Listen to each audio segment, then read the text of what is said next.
จำนวนหนึ่งก็ขาดจรรยาบรรณขาดจรรยธรรมตัวนี้แหละที่ทั้งท่านการนำหรือว่าพนักงานขององค์การจัดตั้งพรรครัฐว่าตำรวจเท่านี้รายงานดีรายงานคักแต่ว่าอยู่ในกระโต้ของตำรวจเองนั้นก็ยังมีอยู่ผู้ที่ช่วยโอกาสหาผลประโยชน์อันนี้พวกข้าพเจ้ากับบปฏิเสธลูกหลายพอต่อหลายห้างเนาะเล็กน้อยเขาไม่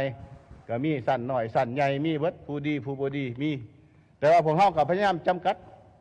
ปราบปรามแก้ไขเนาะ2-3 ปีมานี่ก็หลายร้อยคนที่ถือระเบียบวินัยบ่ว่าในน้อยได้หลายร้อยเนาะหลายร้อยคนพวกเฮาแก้ไขและปฏิบัติวินัยต่อผู้ที่กระทำผิดดังกล่าวเนาะภาคส่วนที่สวยใส่หน้าที่เคลื่อนไหวหรือว่าหาผลประโยชน์ส่วนตัวบ่ว่าอยู่ท้องถิ่นบ่ว่าอยู่บ้างขันอันนี้ก็ยังมีอยู่การละเมิดระเบียบกฎหมายพวกเฮาก็ได้ซุ้มใส่แก้ว่าแต่หูได้ยินได้เห็นได้หูจักให้มันแก้โลดบ่เคยปล่อยว่าให้มันอยู่ไปลอยนวลนั่นน่ะบ่มีจักเทื่อได้แก้อ่ะถ้าว่าทำได้ตามที่ว่านะบอลลัมก็ขอสมเสยเนาะถ้าว่าทำได้จริงลังที่ว่าเนาะก็คือได้ปฏิบัติตามกฎหมายเนาะกับเจ้าหน้าที่ประเทศลาวที่ว่าใช้กฎหมายไปในทางที่บ่ถูกต้องกับสบายดีพ่อแม่พี่น้องป้องปายเบิดสุขุสุคนนะครับผมวันนี้ก็มาอยู่ในซ่องบ่าวลำชาแนลเส้นเก่าเส้นเคยหั่นล่ะพี่น้องนะครับผมเนาะล่าสุดก็มีทางประเทศลาวเนาะทางประเทศลาวไล่ออกมาแถลงการนะครับเนาะไล่ออกมาแถลงมาได้แบบมีเจ้าหน้าที่นะมีเจ้าหน้าที่หลายกว่า200 คนนะพี่น้องมีเจ้าหน้าที่หลายกว่า200 คนเนาะไล่หับโทษเพราะใช่ตำแหน่งหน้าที่เนาะใช้ตำแหน่งหน้าที่ไปในทางที่ผิดกฎหมายเนาะหาเงินหาคำหาผลประโยชน์เนาะเข้าตัวเองพี่น้องคืออันนี้บอลลัมก็บ่แน่ใจนะว่าเป็นเรื่องจริงบ่หรือบ่จริงนะพี่น้องอันนี้บอลลัมก็บ่แน่ใจแต่ว่าในทุกๆวันนี้นะพี่น้องเห็นออกมาโดยตลอดลองเบิ่งนะถ้าว่าอันนี้คือความคิดนะอันนี้คือความคิดของบอลลัมเนาะความคิดส่วนตัวลองเบิ่งถ้าว่าทางนายกเนาะนายกของลาวเฮานะพี่น้องประกาศออกไปเลยพี่น้องประกาศออกไปทุกช่องทางว่าห้ามบ่ให้เจ้าหน้าที่หับช่วยแล้วก็ในเรื่องของการที่ว่าปรับใหม่เอาเงินขอค่าน้ำค่าในน้ำประชาชนพี่น้องผ่านมาก็เห็นหลายพี่น้องในทุกๆวันนี่ก็เห็นเต็มกันเบิดใน TikTok ในเนาะออนไลน์ทุกช่องทางพี่น้องคือตำรวจลาวละเมิดกฎหมายเนาะใช้กฎหมายมาบังคับประชาชนมาขูดรีดประชาชนหลายสิ่งหลายอย่างเนาะหลายทางที่ว่าทางประเทศทางเจ้าหน้าที่ลาวเนาะทางเจ้าหน้าที่ลาวไล่เอากฎหมายของประเทศลาวไปใช้ในทางที่ผิดพี่น้องคือเมื่อเดือนที่แล้วนะพี่น้องใช้รถราชการเนาะเป็นเจ้าหน้าที่ตำรวจไปอำนวยความสะดวกให้กับนายทุนจีนนี่แหละพี่น้องคือเงินทำได้ทุกอย่างนะคือทุกวันเนี่ยบ่ว่าสิอันนั้นก็แล้วแต่เนาะบ่ว่าสิเกิดเหตุการณ์ไปแล้วก็แล้วแต่คือเกี่ยวกับบ่ว่าสิเป็นคนลาวกับคนจีนพี่น้องคนลาวเจ้าของประเทศคนจีนเป็นคนที่ว่าเขามาทำมาหากินพี่น้องเขามาเอาเปรียบคนลาวแต่ทางกฎหมายลาวบ่ได้ปกป้องคนลาวไปปกป้องนายทุนจีนเพราะว่าหยังเขาเอื้ออำนวยให้กันพี่น้องเขามีการยืนโต๊ะยืนตังให้กันนี่ล่ะ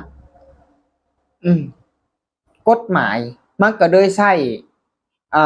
อันนั้นบ่ได้นี่ล่ะที่ว่าผ่านมาพี่น้องเห็นหลายสิ่งหลายอย่างพี่น้อง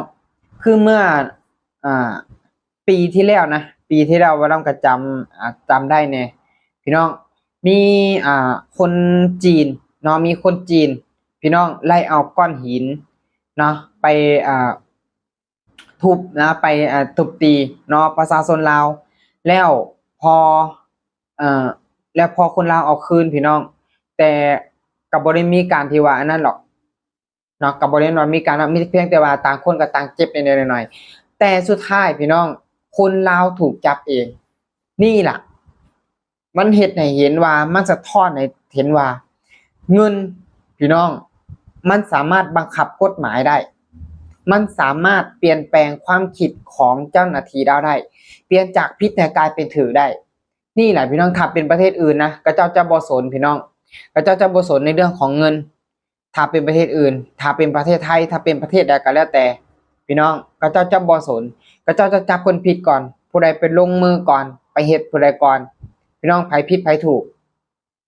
ก็เจ้าจะเช็คอย่างดีแล้วก็เจ้าก็จะจับคนนั้นแต่อยู่ประเทศลาวพี่น้องคนลาวถือคนจีนตีแต่สุดท้ายคนลาวถูกจับเองนี่ล่ะเป็นอย่างประชาชนแบบขับรถไปนำทางไปเจอร้านไปพ่อร้านอีหยังก็แล้วแต่เป็นอย่างเจ้าหน้าที่ลาวถึงมักขอกินน้ำกินในแน่คืออยากถามว่าคือเงินเดือนของตำรวจลาวมันบ่พอถึงกับแบบซื้อน้ำกินเลยบ่มันบ่พอเลี้ยงลูกเลี้ยงเมียเลยบ่คือบ่ล้ำอยากฮู้แค่นี้แหละเนาะจังได๋ก็ฝากแก้ไขในจุดๆเนี่ยมันเสียหายประเทศลาวน่ะเสียหายถ้ามันแบบมีการมีคลิปออกไปแล้วคนประเทศอื่นเขาสิว่าโอ้อันนี้ประเทศลาวเนาะเป็นบ้านป่าเมืองเถื่อนตำรวจลาวกดขี่ข่มเหงเนาะรีดไถเงินประชาชนแล้วมีไผแน่อยากเข้าไปเที่ยวในประเทศลาว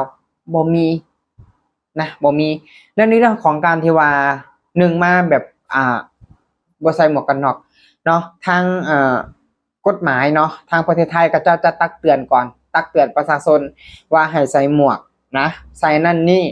ถ้าว่ามารอบหน้าบ่เห็นใส่บัดนี้ก็จะเขียนใบสั่งบ่หรือว่าปรับบ่พี่น้องมันจะเป็นแบบนี้แต่ว่าอยู่ลาวมันบ่มีการตักเตือนใดๆทั้งสิ้นพี่น้องมีอย่างเดียวคือปรับเอาเงินคือเอาเงินอย่างเดียวนะเป็นหยังประชาชนถึงแบบเห็นร้านแล้วเป็นหยังบางคนคือแบบอุกอังโลดขี้ง้อโลดบางคนนี่เห็นร้านแล้วบ่อยากไปต่อเลยเพราะว่าเขาเจ้าฮู้ดีนะฮู้ดีนี่แหละถ้าว่าได้รับการปรับปรุงรับการแก้ไขแล้วมันก็โอเคล่ะก็ดีใจพี่น้องก็ขอให้เป็นคือคำเว้าเนาะก็ขอให้เป็นคือคำเว้าว่ามีเจ้าหน้าที่ที่แบบบ่โปร่งใสในหน้าที่การงานเนาะในด้านกฎหมายเนาะได้รับโทษเนาะได้รับโทษแต่บ่รำก็บ่เข้าใจหรือว่าบ่ฮู้คือกันว่ารับโทษในแบบใดเนาะก็คือที่เพิ่นได้ว่าขอเพียงแต่ว่าให้ฮู้เห็นให้แจ้งมาโลดถ้าว่าผู้ใดแต่ว่าเฮ็ดผิดเนาะก็สิไปลงโทษกับคนนั้นเนาะอันนี้ก็ขอให้เป็นจริงนะบารำก็สิท่าเบิ่งว่าเฮ็ดได้บ่ทำได้แท้บ่นะพี่น้องฟังแล้วเบิ่งแล้วคิดกันแบบใดก็สามารถคอมเมนต์กันเข้ามาได้เด้อพี่น้องสำหรับคลิปนี้เนาะบารำก็จะขอฝากกับเพียงเท่านี้เด้อ